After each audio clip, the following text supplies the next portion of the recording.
যেসব লোকরা যদি মনে করে না দিদিকে ভোট দেবো না, ঘরে বসে থাকবেন। আর যদি আপনি ঘরে বাইরে ভোট দেন, আগামী দিন আমার নজর থাকবে, মানে বুঝে যান কি বলছি। দিদিকে ভোট না দিলে ২৬শে নির্বাচনে ঘরেই বসে থাকবেন, হুঁশিয়ারি সিউড়ি পুরসভার চেয়ারম্যান উজ্জ্বল চট্টোপাধ্যায়ের।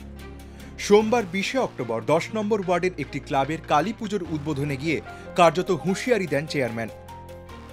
না, ভোটের না, দেখুন এটা আফসোস লাগে, সারা বছর মানুষের পাশে থাকি, কিন্তু ৯ নম্বর ওয়ার্ডের বিগত দিনে আমাদের দেখেছি সবসময় একটা সারাউন্ডিং এলাকায় আমাদের একটা পার্ট আছে, আর 10 নম্বর একটা সংখ্যা আছে, সবসময় পিছিয়ে থাকি। কিন্তু আমি সবসময় পরিবারের সঙ্গে মিশি, সব যতটা পারি কাজে হেল্প করি। আগামী দিন আমার একটা চিন্তা করতে আমার নজর আছে, আগামী দিনে যেটা আমাদের পৌরসভার, যেরকম ধরুন একজনাই একদম এনক্রোচমেন্ট করে আছে, অথচ আমার কাছে এসে কখনো ভাই, কখনো দাদা, কুতু ট্যাক্স কম দেয়, এই যে ফেসিলিটিগুলো, এগুলো আগামী দিন পাবে না। অন্যদিকে বিজেপির দাবি, বিগত দিনেও হুমকি দিয়ে ভোট করানোর চেষ্টা করেছেন চেয়ারম্যান। চেয়ারম্যানবাবু প্রতিবারেই এরকম হুমকি দিয়ে ভোট করার চেষ্টা করে, কিন্তু এবারেও ওনার মেয়াদ বেশি দিন নেই। চেয়ারম্যানের স্বভাবই হচ্ছে সাধারণ মানুষকে এইভাবে হুমকি দেওয়া।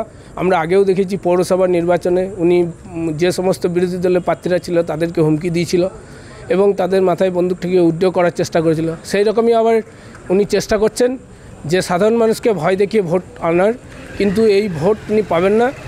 সাধারণ মানুষ স্থির করে নিয়েছে যে এবারে তৃণমূলের বিসর্জন, আর ভারতীয় জনতা পার্টির জয়।